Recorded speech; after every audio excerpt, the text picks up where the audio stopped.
Good morning everyone.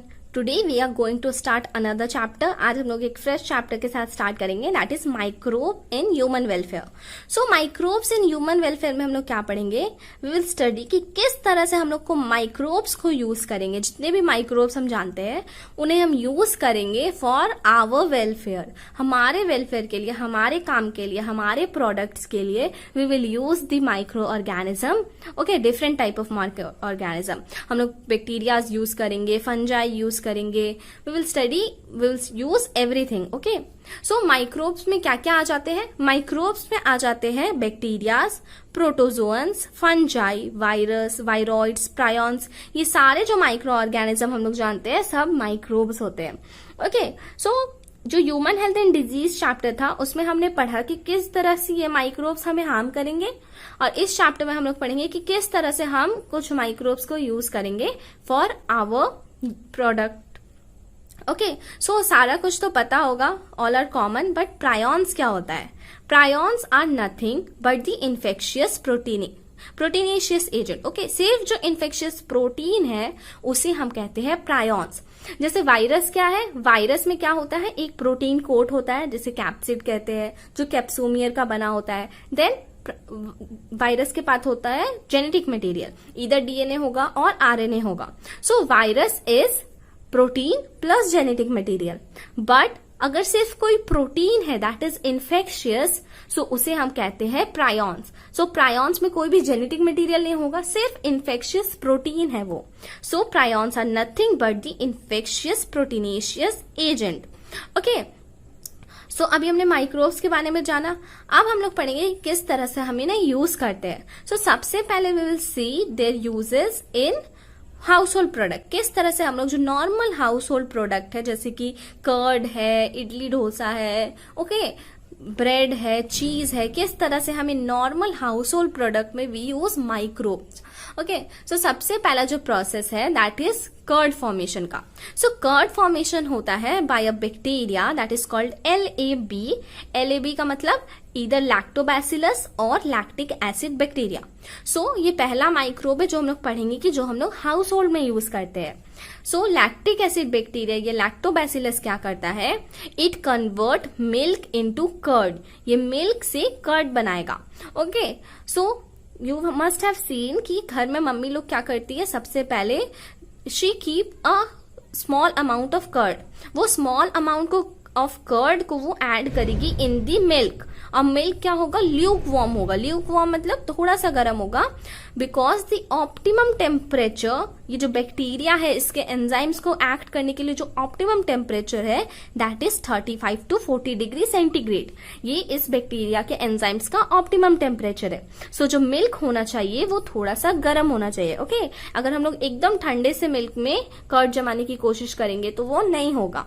सो हम लोग को क्या जाता है, सबसे पहले जो मिल्क है उसे ल्यूक वार्म किया जाता है फॉर 35 to 40 डिग्री सेंटीग्रेड तक, और उसमें we add small amount of curd. Okay, हम लोग को कर्ड बनाने के लिए पहले थोड़ा सा कर्ड चाहिए, और वो जो थोड़ा सा कर्ड हमें चाहिए होता है उसे हम कहते हैं इनोक्यूलम।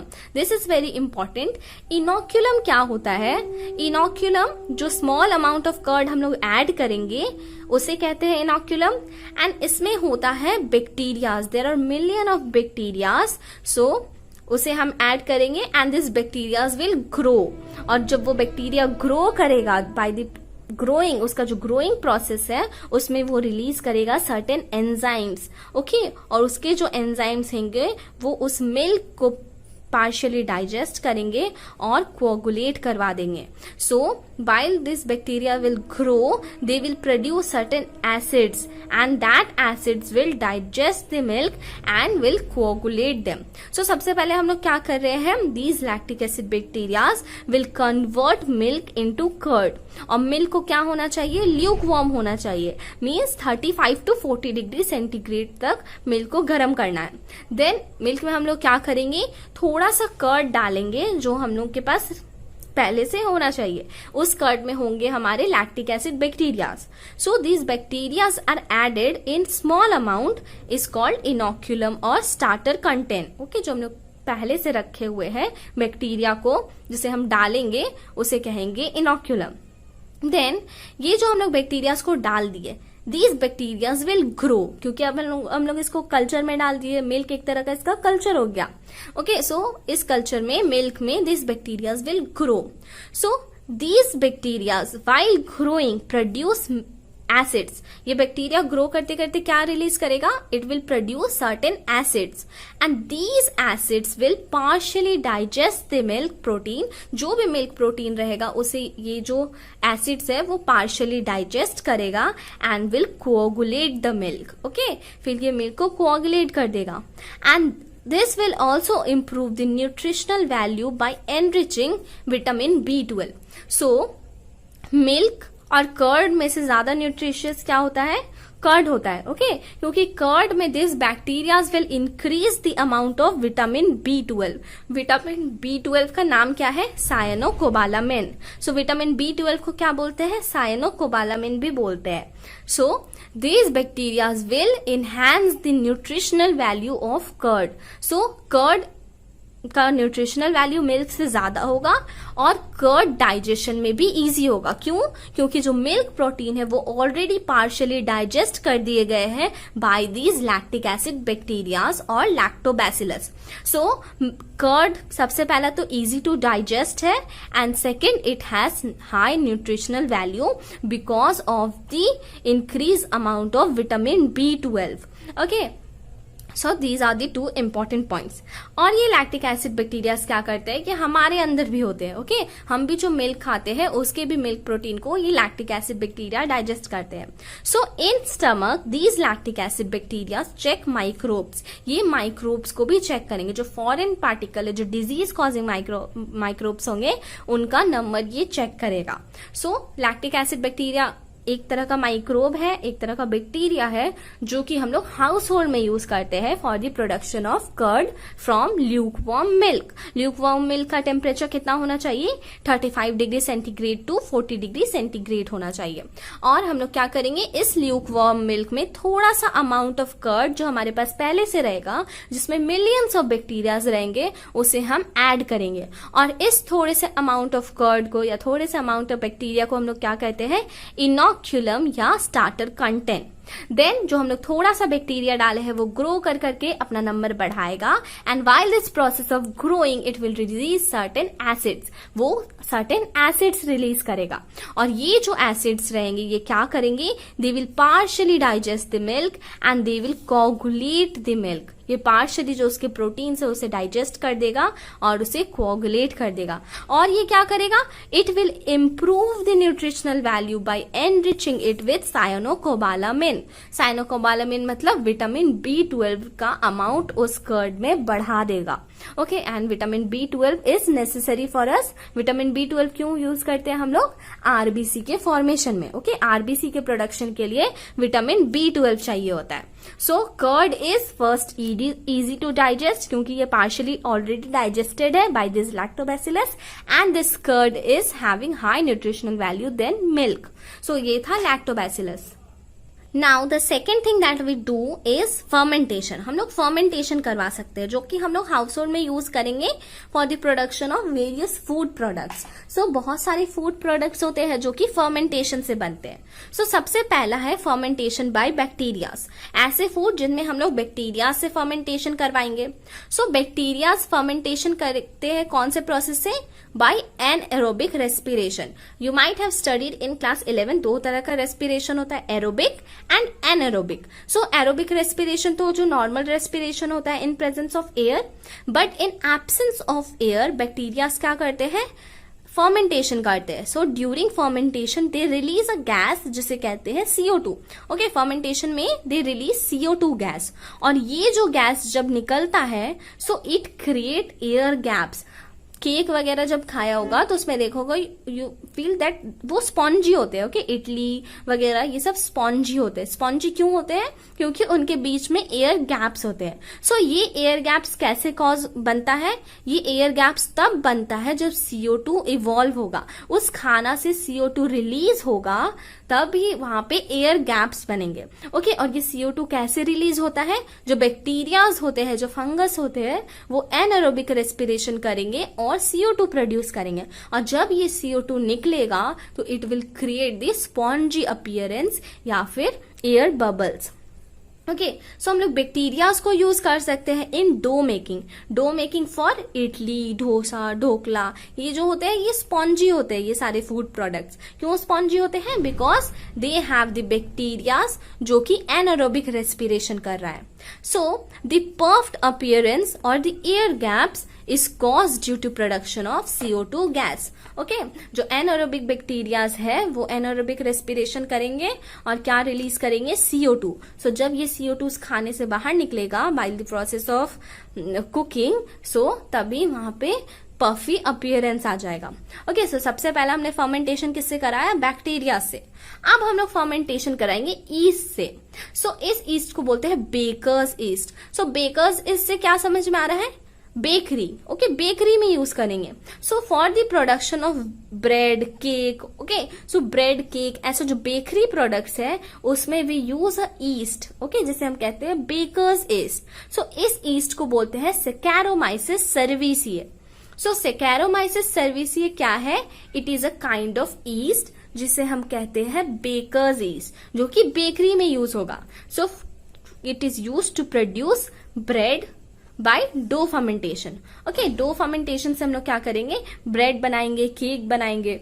ओके, सो बैक्टीरिया से हमने पढ़ लिया फर्मेंटेशन, ईस्ट से पढ़ लिया, और ईस्ट को क्या बोलते हैं? बेकर्स ईस्ट, क्योंकि बेकरी प्रोडक्ट्स में यूज कर रहे हैं, और इसका नाम क्या है? सेकेरोमाइसिस सर्विसिए। सो इस ईस्ट को हम लोग ब्रूअर्स ईस्ट भी बोलते हैं। ओके, बेकर्स ईस्ट बोलते हैं या ब्रूअर्स ईस्ट बोलते हैं। इसे हम लोग ब्रूइंग इंडस्ट्री में भी यूज करते हैं for the production of alcohol.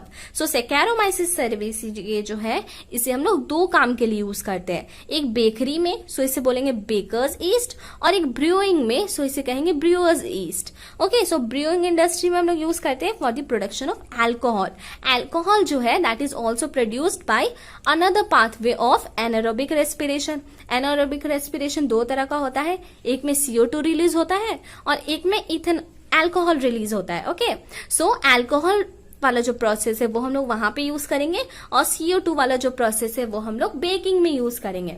So bakers yeast and brewers yeast. Bakers use yeast for CO2 production and brewers yeast for alcohol production. Then एक फर्मेंटेशन प्रोडक्ट होता है टॉडी। सो टॉडी क्या है? It is fermented palm sap. Palm एक tree होता है, सो palm का जो सैप निकलता है उसे हम लोग फर्मेंट करके एक ड्रिंक बनाते हैं जिसे हम कहते हैं टॉडी। और ये this toddy is a traditional drink of south India. So south India में ये ट्रेडिशनल ड्रिंक है। सो टॉडी है क्या? It is the fermented palm sap. Palm tree का जो सैप निकलता है उसे हम फर्मेंट करते हैं और उससे जो ड्रिंक बनता है दैट इज टॉडी। देन हम लोग और क्या प्रोडक्ट बना सकते हैं? चीज। जो चीज होता है that is also a fermented product. चीज क्या है? एक तरह का फर्मेंटेड प्रोडक्ट है। ओके, सो चीज दो तरह का हमें पढ़ना है, स्विस चीज एंड रॉकफोर्टी चीज। दिस इज इंपॉर्टेंट, ये चीज वाला जो टॉपिक है दिस इज इंपॉर्टेंट। चीज दो तरह के होते हैं, स्विस चीज एंड रॉकफोर्टी चीज। सो स्विस चीज क्या होता है? It is produced by bacteria Propionibacterium shermanii. Okay, so Tom and Jerry में देखा होगा जो टॉम जो चीज लेके भागता है ना that is Swiss cheese. Okay, they have large holes due to CO2 production. Tom and Jerry में जो जेरी जो चीज लेके भागता है that is Swiss cheese. Okay, उसमें देखना लार्ज होल्स होते हैं। सो स्विस चीज किससे प्रोड्यूस होता है? By a bacteria. ओके, इसके नाम में ही बैक्टीरियम है, so it is a bacteria Propionibacterium shermanii. And this thing you have to remember. ये जो चैप्टर है माइक्रोब्स वाला, इसमें से बहुत क्वेश्चंस आते हैं। ओके, क्वेश्चंस आते हैं और सब टॉपिक जितना भी मैंने कलरफुल चीज लिखा हुआ है एवरीथिंग इज इम्पोर्टेंट। इससे क्वेश्चंस बोर्ड्स में भी आते हैं एंड नीट में तो आते ही आते हैं। कोई भी ऐसा साल नहीं है जिसमें माइक्रोब से क्वेश्चन ना आए।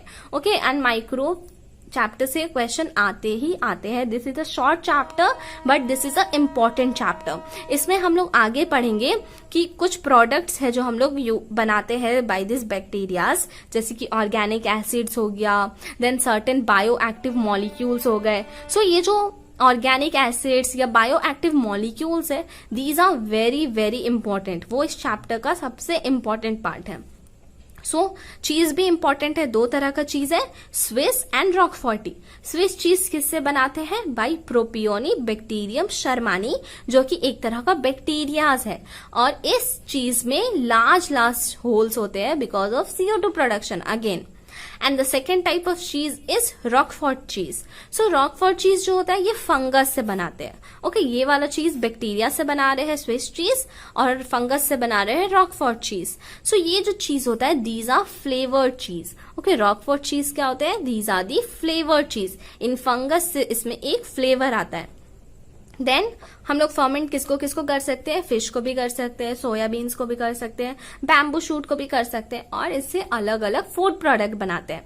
सो हाउस होल्ड में हमने क्या क्या पढ़ा? सबसे पहले पढ़ा कर्ड फॉर्मेशन, जो कि हम लोग कैसे कर रहे हैं? बाय लैक्टिक एसिड बैक्टीरिया या लैक्टोबैसिलस। सो लैक्टोबैसिलस को हम लोग डाल रहे हैं इन ल्यूक वार्म मिल्क, जो कि 35 to 40 डिग्री सेंटीग्रेड तक हम लोग उसको गर्म किए, और उसमें हम लोग थोड़ा सा अमाउंट ऑफ कर्ड जिसमें बहुत सारा बैक्टीरियाज है उसे ऐड किए, और उसे हम क्या कहेंगे? इनोक्यूलम या स्टार्टर कंटेंट। ओके, फिर उसमें जो बैक्टीरियाज हम लोग डाले हैं वो ग्रो करना स्टार्ट करेगा, क्योंकि उसे एक मीडियम मिल गया है, मिल्क इज द मीडियम। सो उसमें वो ग्रो करेगा, एंड वाइल ग्रोइंग वो क्या करेगा? एसिड्स रिलीज करेगा। सो दीज एसिड, जो एसिड रिलीज हो रहा है बाय देयर ग्रोइंग प्रोसेस, वो जो एसिड्स है वो क्या करेगा? That will digest the milk protein partially. वो पार्शियली डाइजेस्ट कर देगा मिल्क प्रोटीन को, और मिल्क को कोआगुलेट कर देगा। सो अब दही जम जाएगा। ओके, एंड दही में क्या होगा? कर्ड में क्या होगा? They will enrich the nutritional value. जो बैक्टीरिया वो क्या करेगा? इसमें जो विटामिन B12, जो साइनोकोबालामिन जिसे हम कहते हैं, उसका अमाउंट इंक्रीज कर देगा। So curd will become more nutritious than milk. Okay, and it will be easy to digest. Stomach में लैक्टिक एसिड बैक्टीरिया क्या करता है? जो पैथोजन, जो माइक्रोब्स होते हैं, जो हार्मफुल माइक्रोब्स है, उनका नंबर चेक करते रहता है। Okay, so this is important. Then उसके बाद हम लोग क्या पढ़े हैं हाउस होल्ड में? फर्मेंटेशन। सो फर्मेंटेशन में हम लोग यूज करेंगे बैक्टीरियाज को, माइक्रोब्स को। सो जब हम लोग बैक्टीरिया से फर्मेंटेशन प्रोसेस करवा रहे हैं, so we are using it for the production of idli, dosa, dhokla. Okay, और इसमें क्या होगा? पफी अपीयरेंस आएगा। वो पफी अपीयरेंस किसके चलते आएगा? Because of the CO2 that is produced bye the anaerobic pathway. दो टाइप का पाथवे होता है, aerobic and anaerobic. So anaerobic में या तो CO2 वाला पाथवे एक होता है, और एक अल्कोहल वाला पाथवे होता है। सो CO2 वाला पाथवे है, उससे होगा फर्मेंटेशन। एंड फंगस से भी फर्मेंटेशन करवा सकते हैं। सो उस फंगस को क्या बोलेंगे? बेकर्स ईस्ट, जिसे हम लोग बेकरी में यूज करेंगे। उस ईस्ट का नाम क्या है? सेकैरोमाइसिस सर्विसिए। सो उसका हम लोग जब CO2 वाला पाथवे यूज करवा रहे हैं, जब CO2 प्रोडक्शन करा रहे हैं, तो उसे कहेंगे बेकर्स ईस्ट। उसे बेकरी में यूज करके क्या क्या बनाएंगे? ब्रेड बनाएंगे, केक बनाएंगे। ओके, और इसी ईस्ट को हम लोग यूज करेंगे जब हम लोग इसका अल्कोहल वाला पाथवे यूज करेंगे। ओके, सो तभी इसे कह देंगे ब्रूअर्स ईस्ट, जिसे हम लोग ब्रूइंग इंडस्ट्री में यूज करेंगे for the production of alcohol. So Saccharomyces cerevisiae का दो नाम है, bakers yeast and brewers yeast. इसके बाद टॉडी क्या होता है? टॉडी एक तरह का ड्रिंक है, साउथ इंडिया का ये ट्रेडिशनल ड्रिंक है। ये ड्रिंक किससे बनता है? जो पाम के सैप होते हैं, पाम ट्री का जो सैप है, उसे हम लोग फर्मेंट कर देते हैं, और उसी को बोलते हैं टॉडी। देन चीज भी एक तरह का फर्मेंटेड प्रोडक्ट है। चीज कैसे बनता है? Bye the process of fermentation. दो तरह का चीज हमें पढ़ना है, स्विस चीज एंड रॉकफोर्ट चीज।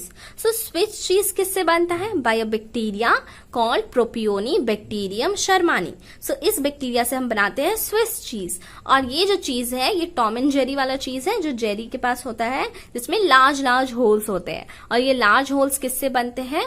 By the CO2 production. Okay, जो CO2 जब निकलेगा तो उसमें लार्ज होल्स क्रिएट कर देगा। और जो सेकेंड टाइप का चीज है रॉकफोर्ट चीज, ये किससे बनता है? By the ripening of a fungus. Okay, ये फंगस इस चीज को फ्लेवर देता है, and these are the flavour cheese. Then हम लोग फिश, सोयाबीन्स, बैम्बू को भी फर्मेंट करके अदर फूड मटेरियल बना सकते हैं। पहले हम कि माइक्रोब्स को हम कैसे हाउस होल्ड में यूज कर रहे हैं। सो हाउस होल्ड में हम लोग यूज कर सकते हैं और हम लोग क्या यूज कर सकते हैं, इंडस्ट्रीज में यूज कर सकते हैं। सो इंडस्ट्रीज में हमें लार्ज नंबर में चाहिए और हाउस होल्ड में हमें स्मॉल नंबर्स में चाहिए। ओके, सो जब हमें लार्ज नंबर में माइक्रोब्स चाहिए तो हम एक कंटेनर यूज करते हैं, वेसल्स यूज करते हैं, जिसे हम कहते हैं फर्मेंटर्स। सो जब हम लोग माइक्रोब्स को यूज करेंगे for the process of fermentation, so उसके लिए हमें लार्ज लार्ज वेसल्स चाहिए। ओके, क्योंकि इंडस्ट्री में जब हम लोग प्रोड्यूस करें तो हमारा प्रोडक्शन लार्ज स्केल पे है, तो लार्ज स्केल प्रोडक्शन के लिए लार्ज लार्ज वेसल्स चाहिए या कंटेनर्स चाहिए। सो दीज लार्ज वेसल्स, जिसे हम लोग माइक्रोब्स की ग्रोथ के लिए यूज करते हैं, उसे हम कहते हैं फर्मेंटर्स। सो फर्मेंटर्स क्या है, these are very large vessels that are used for growing microbes and to produce beverages या antibodies etcetera on a industrial scale और on a large scale. Okay, so what are fermenters? The large vessels, the very large vessels that are used for growing of microbes to produce either beverages or antibiotics, etc. on a large scale. Okay, or on a industrial scale. तो beverages क्या है, जो alcohol वगैरह रहता है उसे beverages कहते हैं. ओके, जितना भी टाइप का अल्कोहल है, ब्रांडी, विस्की, रम, वाइन, बियर, जितना भी टाइप का अल्कोहल है, दीज आर बेवरेजेस. और एंटीबायोटिक्स क्या होते हैं, ऐसे केमिकल जिसे हम लोग यूज करते हैं फॉर दी पैथोजन. ओके, जो डिजीज कॉजिंग ऑर्गेनिज्म है उनके लिए जो यूज करेंगे, that is the antibiotics. So beverages हो जाते हैं अल्कोहल और antibiotic are the chemicals that we use to kill the pathogen. So beverages, जब हम लोग Saccharomyces cerevisiae पढ़ रहे थे तभी बताया कि it is also known as brewer's yeast. So इसे हम लोग brewing industry में यूज करते हैं for the production of beverages. So what this fungus do? This fungus is used for fermentation. It is used to ferment malted cereals and fruits juices to produce ethanol. Okay, जो malted cereals होते हैं, cereals और fruit juice जो होते हैं, उसका हम malting करवाते हैं या fermentation करवाते हैं और उससे निकलता है beverages. Okay, so this yeast help in the process of fermentation of these cereals and fruit. जो भी beverages, जो भी alcohol होता है वो किससे बनता है, either cereal से बनता है और fruit juices से बनता है, grapes, apples, okay, इन तरह के fruit से बनता है, potato से वोडका बनता है. Okay, so फ्रूट्स और सीरियल से ही बेवरेजेस या अल्कोहल बनता है. और जो ईस्ट को हम लोग यूज करते हैं उसे क्या बोलते हैं, Saccharomyces cerevisiae, और यहाँ पे इसे क्या बोलेंगे, ब्रूअर्स ईस्ट. और जब इसे बेकरी में यूज करेंगे फॉर फर्मेंटेशन तो वहां पे क्या बोलेंगे, बेकर्स ईस्ट. यहाँ पे ये कौन सा पाथवे फॉलो करेगा, एनारोबिक का वो वाला पाथवे जिसमें अल्कोहल प्रोडक्शन होता है. और फर्मेंटेशन में वो क्या यूज करेगा, एनारोबिक का वो वाला पाथवे जहां पे CO2 प्रोडक्शन होता है. Okay, so these yeast will do the process of fermentation of malted cereals and fruit to produce ethanol. Okay, ethanol the drinkable alcohol. ethanol जो होता है वो drinkable alcohol होता है और methanol जो होता है वो toxic alcohol होता है. So methanol का consumption is very very harmful. Okay, हम लोग जो alcohol पीते हैं that is ethanol. So बहुत सारे beverages है और alcohol है. क्या क्या होता है, ब्रांडी, विस्की, रम, वाइन, बियर. ओके, सो इसके डिटेल में हमें नहीं जाना है, सिर्फ हमें जानना है कि कौन से डिस्टिलेटेड है और कौन से अनडिस्टिल्ड है. सो डिस्टिलेशन मीन्स एक तरह का प्यूरिफिकेशन. ओके, डिस्टिलेशन मतलब एक तरह का प्यूरिफिकेशन प्रोसेस है. सो विस्की, ब्रांडी, रम, ये जो तीन है, they are produced by distillation of fermented broth. Okay, जो फर्मेंट होता है ना उसे ब्रॉथ कहते हैं. जो फ्रूट्स जूसेस या सीरियल जो फर्मेंट हो जाएगा उसे हम ब्रॉथ कहते हैं. सो जो फर्मेंटेड ब्रॉथ है उसको हम लोग जब डिस्टिल करेंगे, जब प्योरीफाई करेंगे, सो उससे निकलते हैं ब्रांडी, विस्की एंड रम. ये तीन क्या है, they are produced by distillation या प्योरिफिकेशन. सो प्योरिफिकेशन के बाद बनता है विस्की, ब्रांडी एंड रम. और वाइन और बियर जो है they are produced without distillation. से फर्मेंटेड ब्रॉथ है ये. ओके, ग्रेप्स वगैरह की जूसेस से बनता है. सो वाइन एंड बियर क्या है, they are undistilled. And brandy, whisky, rum क्या है, they are the product of distillation. जब हम लोग फर्मेंटेड ब्रॉथ जो हम लोग फ्रूट जूस या सीरियल को फर्मेंट किए हैं उसको जब हम लोग डिस्टिल करेंगे, जो प्यूरिफाई करके निकालेंगे, उस प्यूरिफिकेशन प्रोडक्ट से बनेगा विस्की, ब्रांडी एंड रम। और जब हम लोग अनडिस्टिल बनाएंगे, जो हम लोग बिना प्योरीफाई किए हैं, सो उसमें आ जाता है wine and beer. So wine and beer are produced without distillation. This is important. Okay, ये वाला पॉइंट इंपॉर्टेंट है कि विदाउट डिस्टिलेशन क्या क्या बनते हैं, वाइन एंड बियर। देन हम लोग क्यों यूज कर रहे थे फर्मेंटर्स को, पहला था बेवरेजेस प्रोडक्शन में और दूसरा है एंटीबायोटिक प्रोडक्शन में।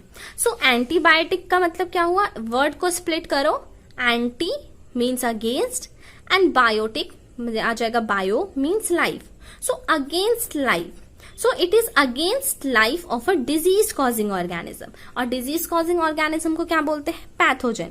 सो पैथोजन के अगेंस्ट जो है, against the life of pathogen, उसे कहेंगे एंटीबायोटिक्स।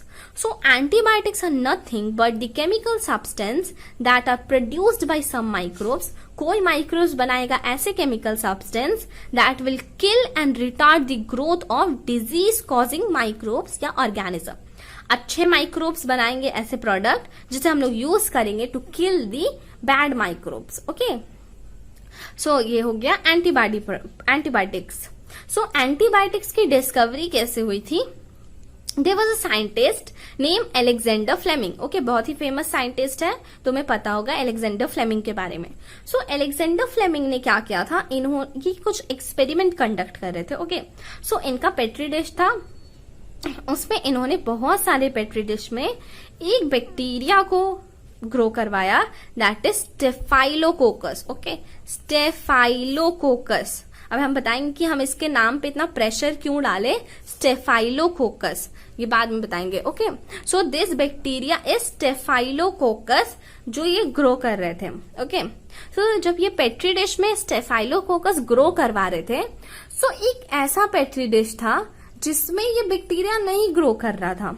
और क्यों नहीं ग्रो कर रहा था, क्योंकि वहां पे एक फंगस ग्रो कर गया था। उस फंगस का नाम था Penicillium notatum. Okay, sorry, Penicillium notatum. So बहुत सारे पेट्री डिश में ये बैक्टीरिया ग्रो करवा रहे थे जिसका नाम था स्टेफाइलोकोकस, और एक पेट्री डिश में ये बैक्टीरिया नहीं ग्रो कर रहा था। उस पेट्री डिश में क्या था, एक फंगस ग्रो कर गया था, उस फंगस का नाम था पेनिसिलियम नोटेटम। सो वो जो फंगस था वो एक सब्सटेंस रिलीज कर रहा था। पेनिसिलियम नोटेटम एक सब्सटेंस रिलीज कर रहा था। पेनिसिलियम नोटेटम क्या रिलीज कर रहा था, अ सब्सटेंस जिसे हम कहते हैं penicillin. So Penicillium notatum was releasing penicillin, जिसके चलते स्टेफाइलोकोकस ग्रो नहीं कर पा रहा था। सो इससे इन्होंने कंक्लूजन निकाला that Penicillium notatum which was producing a substance called penicillin was resisting the growth of staphylococcus. Okay, Alexander Fleming ने क्या किया, इन्होंने बहुत सारे पेट्री डिश में एक बैक्टीरिया को ग्रो करवाया जिसका नाम है स्टेफाइलोकोकस। अब स्टेफाइलोकोकस सब में ग्रो कर रहा है, लेकिन एक पेट्री डिश में नहीं ग्रो कर रहा है। क्यों नहीं ग्रो कर रहा है, क्योंकि वहां पे ऑलरेडी एक फंगस ग्रो कर रहा है। उस फंगस का नाम है पेनिसिलियम नोटेटम। अब वो फंगस क्या कर रहा है, एक सब्सटेंस रिलीज कर रहा है अपने बॉडी से, उसे कहेंगे पेनिसिलिन, क्योंकि पेनिसिलियम से रिलीज हो रहा है तो पेनिसिलिन नाम रख दिया। ओके, वो पेनिसिलिन क्या है, it is not allowing the Staphylococcus to grow. So इसी से प्रोडक्शन हुआ एंटीबायोटिक्स का। इसमें एंटीबायोटिक क्या है, penicillin. Okay, penicillin is the antibiotic that is resisting the growth of Staphylococcus. So ये डिस्कवरी था एंटीबायोटिक्स का by the scientist Alexander Fleming. So this is very important. अभी तक हमने क्या पढ़ा कि माइक्रोब्स को हम लोग पहले तो हाउस होल्ड में यूज कर रहे थे, और अब हम लोग माइक्रोब को यूज कर रहे हैं on industrial scale, on large scale. So large scale में इनका ग्रोथ या प्रोडक्शन के लिए हमें लार्ज वेसल्स चाहिए। सो उन वेसल्स को क्या बोलते हैं, फर्मेंटर्स बोलते हैं, जिसमें हम लोग फर्मेंटेशन करवाएंगे। सो माइक्रोब को हम लोग यूज करते हैं on industrial scale for the production of beverages, जिसमें आ जाता है सारे टाइप के alcohol, and for the production of antibiotics. So beverages में किसको यूज करते हैं हम लोग, ब्रूअर्स ईस्ट को, जिसे कहते हैं सैकेरोमाइसिस सर्विसिए। ये वही ईस्ट है जो हम लोग बेकिंग में यूज कर रहे हैं, और तभी इसे कहते हैं बेकर्स ईस्ट, और यहाँ पे इसे कहते हैं ब्रूअर्स ईस्ट। सो ये ईस्ट करता क्या है, ये ईस्ट करेगा fermentation of malted cereals and fruit juices. जो फ्रूट जूस और सीरियल्स हैं उसका माल्टिंग करवाएगा या फर्मेंटेशन करवाएगा, और उससे क्या बनाएगा, ethanol by the anaerobic respiration. Okay, so हमें बहुत सारे अल्कोहल्स मिलेंगे। ओके, सबसे पहले तो हमें एक फर्मेंटेड ब्रॉथ मिलेगा। ओके, उस फर्मेंटेड ब्रॉथ को जब हम लोग डिस्टिल करेंगे, प्यूरिफाई करेंगे, सो उससे जो अल्कोहल्स बनेंगे वो हो जाता है brandy, whisky and rum. So brandy, whisky and rum are the product of distillation. They are produced by distillation of fermented broth. अब हम लोग जब बिना डिस्टिल वाला अल्कोहल हम लोग रिलीज कर रहे हैं, सो उसे क्या कहते हैं, wine and beer. So wine and beer are produced without distillation. ये हो गया ब्रिवरेजेस का टॉपिक। उसके बाद एंटीबायोटिक का टॉपिक में क्या पढ़ा, anti means against and bio mean life. So it is against the life of disease causing organism. And ये क्या है, ऐसे सब्सटेंस है जो माइक्रोब ही रिलीज कर रहा है। Okay, some microbe is releasing some substances that is resisting the growth of disease causing microbes और bad microbes. So the chemical substance produced by some microbes that can kill or retard the growth of disease causing microbes और organism, उसे कहते हैं antibiotics. Antibiotics का discovery किसने की थी, Alexander Fleming ने। इन्होंने क्या किया, बहुत सारे पेट्री डिश में एक बैक्टीरिया को ग्रो करवाया जिसका नाम है स्टेफाइलोकोकस। ओके, ये बैक्टीरिया सब पेट्री डिश में ग्रो कर रहा है, बस एक पेट्री डिश में ग्रो नहीं कर रहा है। उस पेट्री डिश में क्यों नहीं ग्रो कर रहा है, क्योंकि वहां पे एक फंगस ग्रो कर रहा है जिसका नाम है पेनिसिलियम नोटेटम। पेनिसिलियम नोटेटम एक सब्सटेंस रिलीज कर रहा है जिसका नाम है पेनिसिलिन। वो पेनिसिलिन इस बैक्टीरिया को ग्रो करने नहीं दे रहा है। सो उसी से इन्होंने कंक्लूजन निकाला कि पेनिसिलियम जो है दैट इज रिलीजिंग पेनिसिलिन, और ये पेनिसिलिन स्टेफाइलोकोकस का ग्रोथ होने नहीं देता है। ओके, इसके बाद 2 और साइंटिस्ट ने इस पे काम किया और हमें एंटीबायोटिक मिल गया। Okay, so we will study about 2 more scientist. So अभी तक हमने क्या पढ़ा है, अलेक्जेंडर फ्लेमिंग के बारे में, जिसके जो रिस्पॉन्सिबल है for the discovery of antibiotics. Now, 2 more scientists, Ernest Chain and Howard Florey. Chain and Florey बोलते हैं इन्हें। चेन एंड फ्लोरी ने क्या किया, इन्होंने इस पेनिसिलिन का फुल पोटेंशियल निकाला। Okay, they establish the full potential of penicillin. Penicillin क्या क्या पे वर्क करता है, किसको किसको मार सकता है। ओके, वो सारा काम चेन एंड फ्लोरी ने किया। So on this 3 scientist, Chain, Florey and Alexander Fleming, इन तीनों को नोबेल प्राइज मिला in the year 1945। Okay, they got Nobel prize in the year 1945। And ये जो एंटीबायोटिक था पेनिसिलिन, इसे हम लोग यूज किए in the second world war for treatment of many soldier. Okay, second world war में penicillin को यूज किया गया था for the treatment. Okay, penicillin was the first discovered antibiotic. सबसे मेन साइंटिस्ट जो है इसमें वो है अलेक्जेंडर फ्लेमिंग, और 2 और साइंटिस्ट है चेन एंड फ्लोरी, जिन्होंने क्या किया, इस पेनिसिलिन का फुल पोटेंशियल निकाला कि ये किस पे काम करता है, किस पे नहीं करता है। Okay, so antibiotic are used to treat diseases like plague, whooping cough, diphtheria, leprosy. बहुत सारे डिजीज के लिए एंटीबायोटिक्स आ गया इसके बाद। ओके, सो एंटीबायोटिक की discovery was a boon to medical science. So antibiotic हम लोग क्या किस डिजीज के लिए यूज कर सकते हैं, प्लाग के लिए यूज कर सकते हैं, वूपिंग कफ के लिए यूज कर सकते हैं, डिप्थेरिया जो हम लोग ने ह्यूमन हेल्थ एंड डिजीज में बताया था कि इसे क्या कहते हैं, गलघोटू कहते हैं। ओके, इसमें जो थ्रोट है उसके ऊपर एक मेम्ब्रेन आ जाता है जिसके चलते सांस लेने में दिक्कत होता है, चोकिंग ऑफ थ्रोट होने लगता है। सो डिप्थेरिया और लेप्रोसी। सो इन सारे डिजीजेस को हम लोग एंटीबायोटिक से ट्रीट कर सकते हैं, और इन सारे डिजीज के चलते पहले बहुत ही डेथ होता था और आजकल वो सब कंट्रोल्ड है। ओके, सो ये हमने पढ़ लिया ब्रिवरेजेस के बारे में एंड एंटीबायोटिक के बारे में। Now we will study about some more products. अब हम लोग कुछ और प्रोडक्ट्स के बारे में पढ़ेंगे जो कि बहुत ही इंपॉर्टेंट है। इस चैप्टर का मान लो कि सबसे इंपॉर्टेंट पॉइंट हम लोग अभी पढ़ने वाले हैं। सबसे पहला हो जाएगा ये ऑर्गेनिक एसिड्स, और इसके बाद आ जाएगा 1 एंजाइम दैट इज स्ट्रेप्टोकाइनेज, और उसके बाद आ जाएगा 2 बायो एक्टिव मॉलिक्यूल्स। ओके, हम लोग पढ़ते जाते हैं और देखते जाते हैं। So this is very very important. जो ऑर्गेनिक एसिड वाला पार्ट है, this is very important. Okay, I am repeating this again and again क्योंकि क्वेश्चंस आते ही आते हैं। So their name of some microbes, और ये क्या है, बैक्टीरिया है कि फंजाई है। Okay, and their product. So there is a fungus named Aspergillus niger. Aspergillus niger क्या है, एक फंगस है जो कि प्रोड्यूस करेगा सिट्रिक एसिड। सिट्रिक एसिड कहाँ यूज करते हैं पता है, जो पिकल वगैरह है उसमें हम लोग प्रिजर्वेटिव के लिए यूज कर सकते हैं। So citric acid is used as a preservative. So Aspergillus niger क्या है, एक फंगस है जो कि सिट्रिक एसिड प्रोड्यूस करेगा। देन सेकेंड, एसिटोबैक्टर एसिटी, एक बैक्टीरिया है, bacter bacteria. Okay, Acetobacter aceti, aceti will produce acetic acid. So इतने सारे नाम है। ओके, थोड़ा मोड़ा जो ट्रिक मिल रहा है वो यहां से जान लो कि एसिटोबैक्टर एसिटी क्या करेगा, एसिटिक एसिड प्रोड्यूस करेगा। Then Clostridium butylicum. So Clostridium butylicum क्या करेगा, butylicum butyric acid. Okay, butylicum butyric acid. Then Lactobacillus क्या करेगा, lacto will produce lactic acid. So कुछ कुछ चीज याद हो जाएगी और कुछ कुछ चीज याद रखनी है। सो एस्परजिलस नाइगर क्या है, एक फंगस है और बाकी सब क्या है, बैक्टीरियाज है। Aspergillus niger is a fungus that will produce citric acid. Acetobacter aceti क्या प्रोड्यूस करेगा, aceti acetic acid. Clostridium butylicum क्या करेगा, butylicum buty butyric acid. Lactobacillus क्या करेगा, लैक्टो लैक्टिक एसिड। ओके, सिर्फ फंगस क्या है, एस्परजिलस नाइगर, बाकी तीनों बैक्टीरिया है। एंड ये क्या है, ये सारे ऑर्गेनिक एसिड्स है।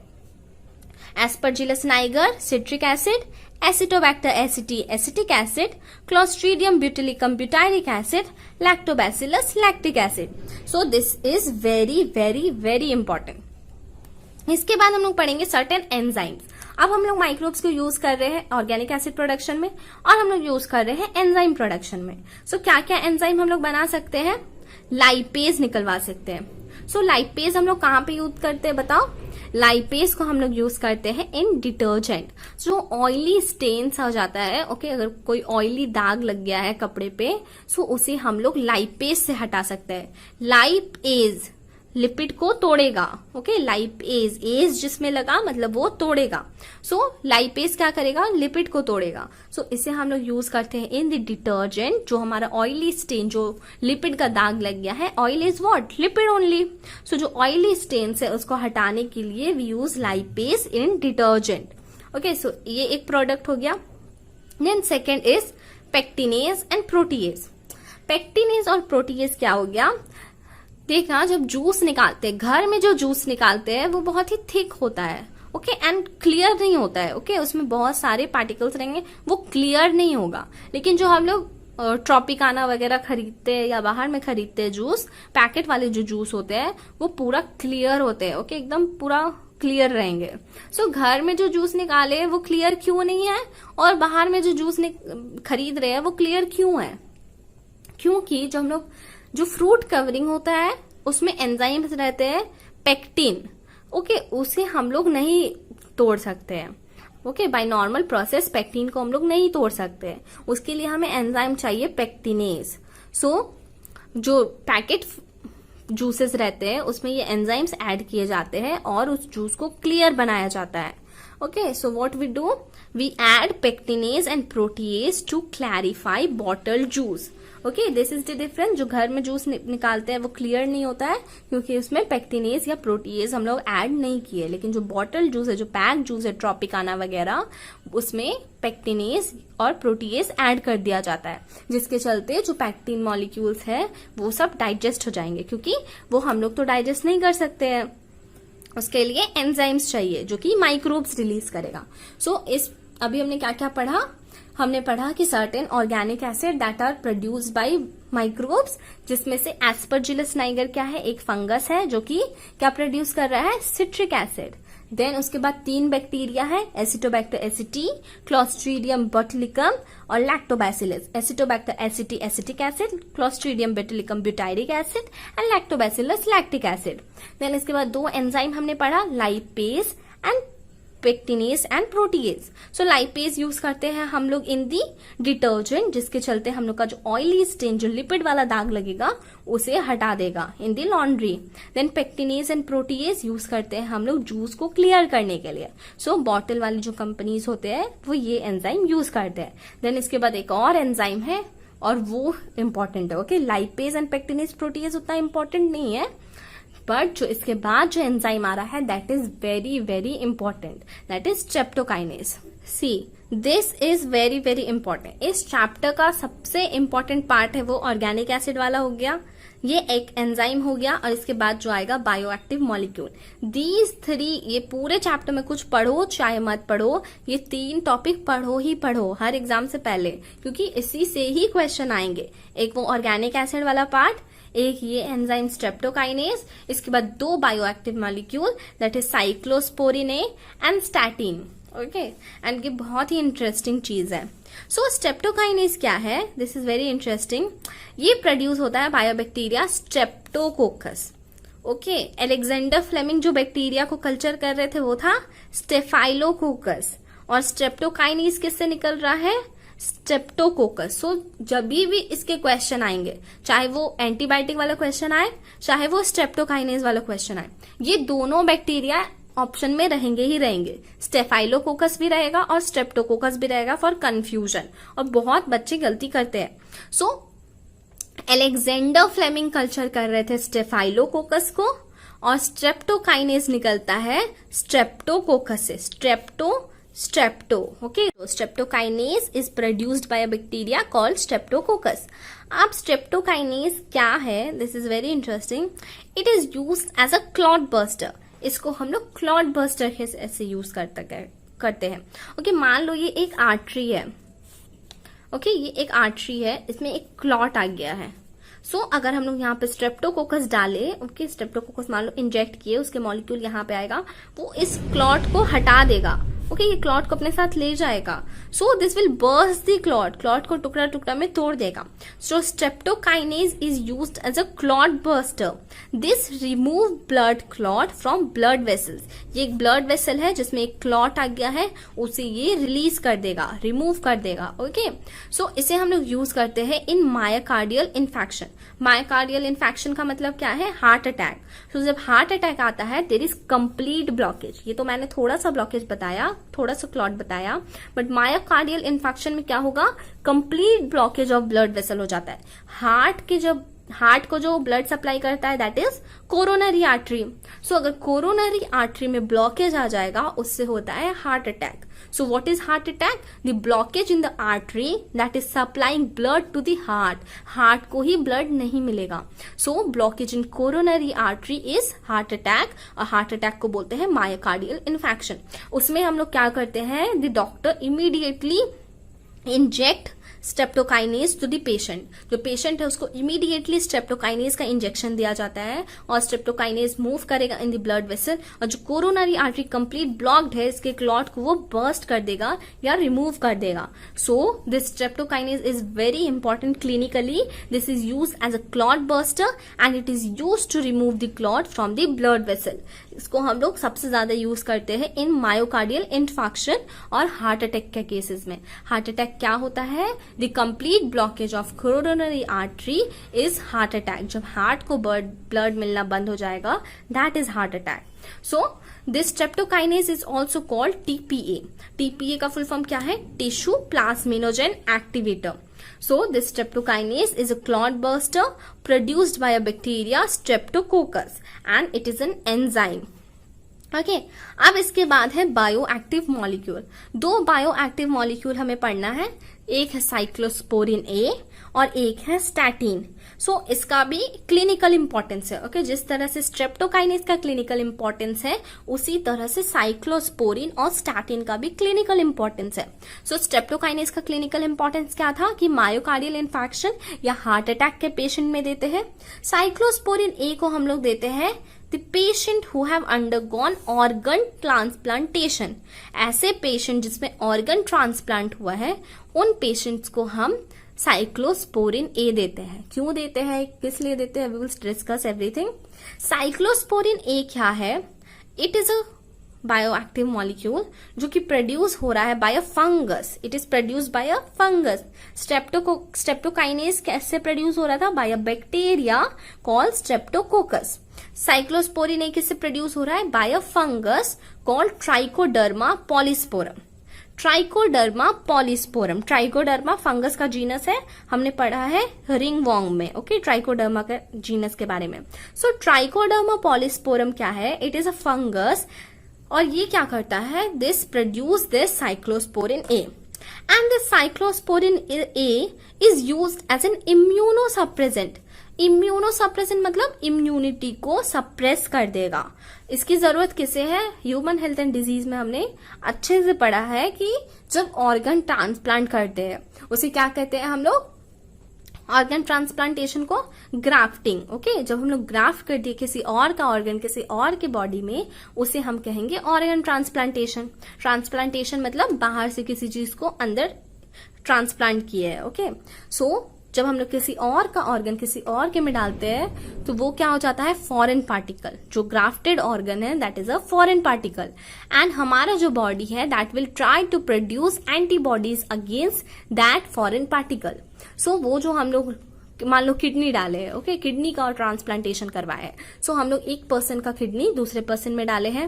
ओके, हम लोग सब मैच करके डाले हैं, ब्लड ग्रुप मैच किए हैं, HLA करवाए हैं, टिश्यू मैचिंग करवाए हैं, पर फिर भी कुछ डिफरेंस है क्योंकि जेनेटिकली आइडेंटिकल तो नहीं हो सकता है, कुछ तो डिफरेंस है. अगर ये डिफरेंस पता चल गया बॉडी को, अगर बॉडी पकड़ लिया कि ये तो मेरा सेल नहीं है, ये किडनी मेरा नहीं है, body will start producing antibodies against that transplanted organ. और इसे क्या कहते हैं? Graft rejection.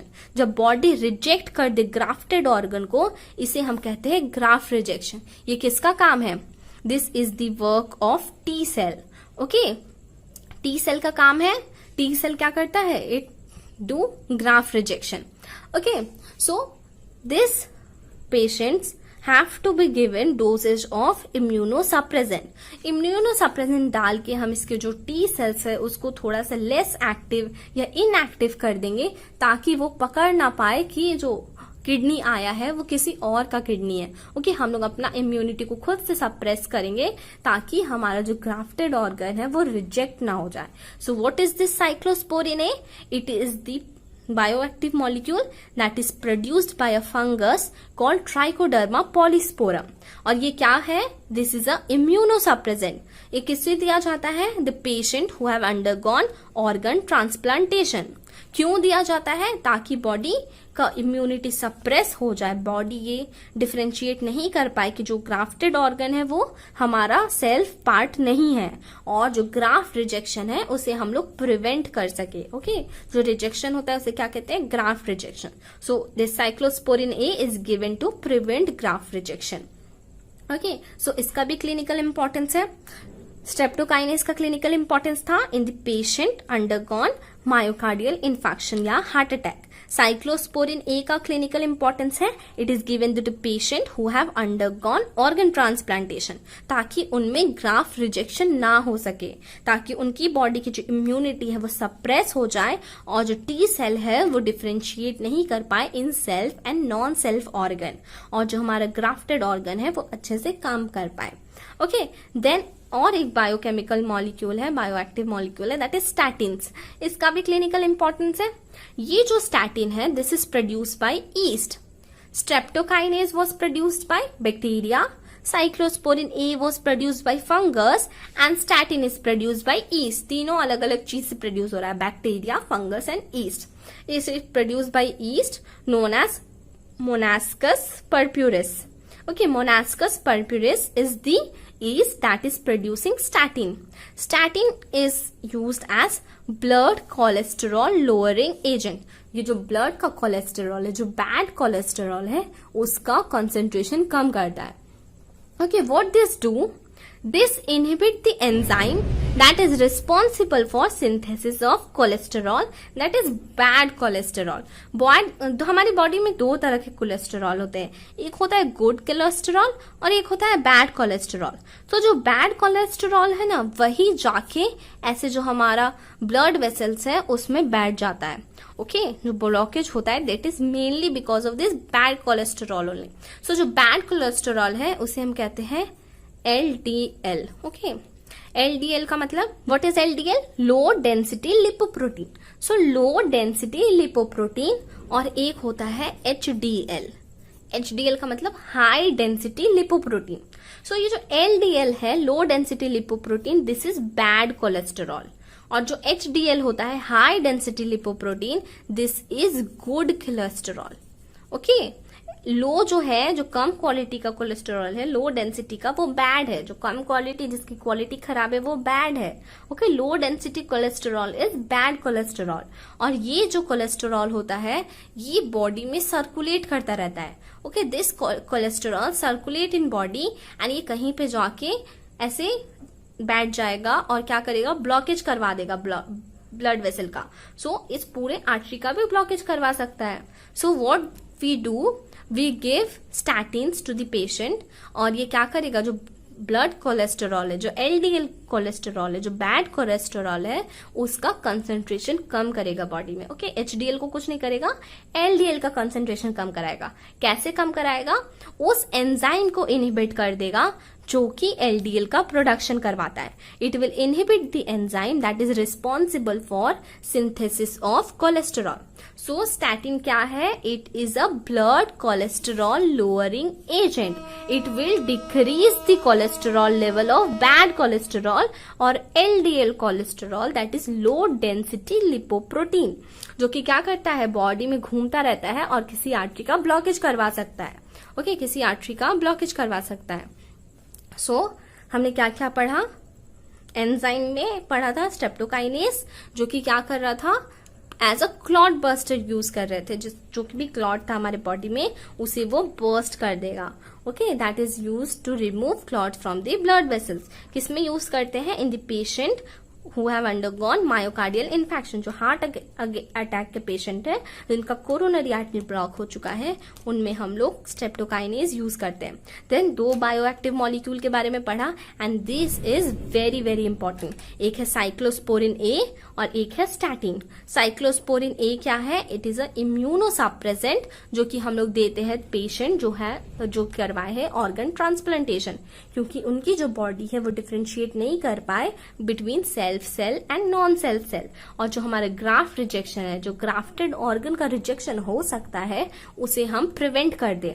और ये किससे प्रोड्यूस होता है? It is produced by a fungus. Streptokinase was produced by a bacteria Streptococcus and cyclosporin A is produced by a fungus that is Trichoderma polysporum. उसके बाद जो सेकेंड बायोएक्टिव मॉलिक्यूल है, this is statin. Statin क्या है? It is produced by a yeast known as monascus purpureus. Monascus purpureus क्या करेगा? एक statin नाम का केमिकल रिलीज करेगा, जिसके चलते जो ब्लड कोलेस्टेरॉल है, जो बैड कोलेस्टेरॉल है, उसका कंसेंट्रेशन कम करेगा. Okay, what it will do, it will inhibit the enzyme that will synthesize this bad cholesterol or low density cholesterol. So इस चैप्टर का सबसे important topic है organic acids, the enzyme, एक enzyme जो बहुत इंपॉर्टेंट है, that is streptokinase, and this bioactive molecule. This is very very important. So इसको अच्छे से याद कर लो, कोई भी कंफ्यूजन नहीं होना चाहिए एंड थोड़ा सा याद करना है. Okay, so you might have understand the topic, so now remember that, and इसके आगे के जो टॉपिक्स है वो रीड करके रखो. We will start the next topic in the next class. Thank you so much. Take care.